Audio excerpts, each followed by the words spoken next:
What is the most messed up thing your parents have done to you? My mom kicked me out 2 years ago in favor of her boyfriend who bullied me in high school. My dad passed away when I was only 1. It's been me and my mom ever since. As you can guess, my mom and I were very close. When I was a sophomore in high school, my mom got a part-time job as a gym teacher at my school. I supported her when she asked if I would be comfortable with it. It was extremely uncomfortable when guys would make comments on my mom's appearance. It also gave ammo to Brad, who bullied me in high school. He would make inappropriate comments about her towards me. Brad was a year ahead of me, so I thought I was finally rid of him after he graduated. I was wrong. When I became a senior, my mom started going out very often. Initially, I was happy for her because I wanted her to find someone nice. However, it came to a point where we barely got any time together. To be frank, I thought she was avoiding me. This was because whenever I tried to make plans with her, she had already made plans before. I sort of kept it to myself because I didn't want to come off needy. I didn't complain when she missed my birthday because she was out all night. When she tried to apologize the next day, I told her it was okay. After 6 months of this behavior, I decided to take action.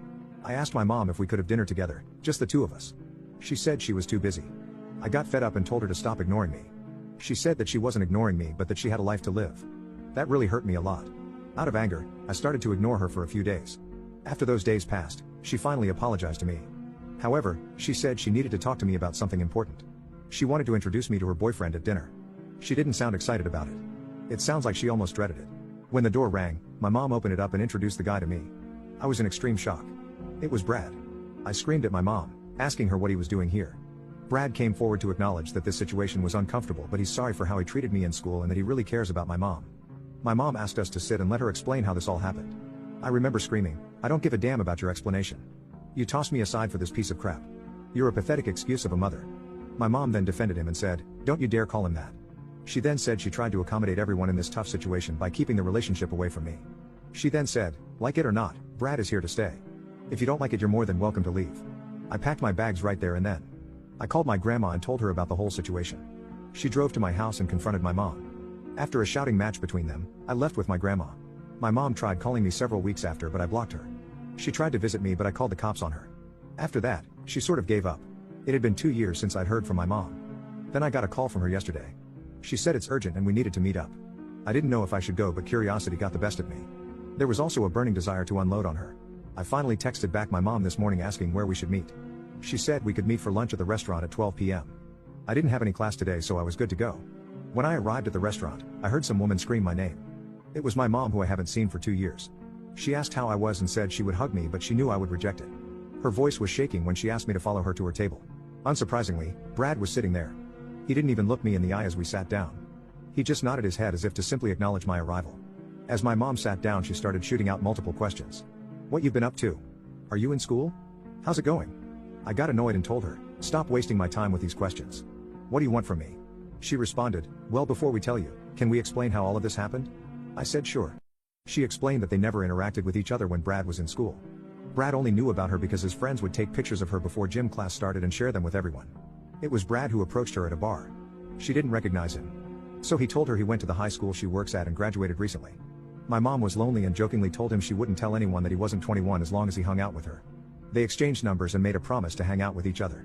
She said she knew that I wouldn't be comfortable with her seeing a peer of mine. So she kept it a secret and convinced herself it was going to be a short and casual relationship. Eventually, the relationship got serious. When she was hanging out at his house, she asked him about introducing him to me. He told her it wasn't a good idea. She responded by saying I'd get over the age gap relationship. He was forced to come clean about the relationship I had with him in high school. That's when my mom started tearing up and her voice was shaking. She said she was in shock about what she had done. She couldn't sleep at night because of the guilt. She couldn't even look at me without feeling immense guilt. She had him blocked on her phone. After a week, he sent her a message on Facebook to at least meet him once. She obliged. He showed up with roses and begged for forgiveness. He even said he'll apologize to me in person and that he's a changed person. She took him back. The next was the day she invited him to dinner. My mom burst into tears and begged me to forgive her for hurting me. She then said these 2 years have been painful for her. Finally, Brad spoke and admitted, "She misses you like crazy, dude. She still needs you in her life." My mom then said, "I am sorry for being an awful mother. We want to make it up to you. We're moving to California and we want you to come with us. We will foot the bill for your education and everything else. You won't have to work at all. You'll have a permanent place in our home." I don't know what the hell came to me, but I started laughing like crazy. Like a madman. It was the most ridiculous proposition. Now, this part is what makes me the monster. This is what I really came there for. After I calmed down, this is what I said to her. "Mom, you must be a delusional piece of crap if you think I'll ever forgive you. You are dead to me for good. The only acknowledgement you'll get from me is me pissing on your grave when you pass away." Then she was hysterically crying. I got up from the table and left the restaurant. Only a minute after walking to the parking lot, I hear my mom screaming at Brad to stop following me. I really wanted this confrontation. The moment he grabbed my shirt, I turned around and sucker punched him in the face. He dropped on the road with his mouth bleeding. My mom came to physically restrain him from hurting me until he calmed down. I told them, "This is what I think about your proposal. It's been 4 hours now since the incident. I know deep down I should be ashamed of myself. But I feel amazing inside. I don't know if adrenaline can last that long. It feels like I took my power back."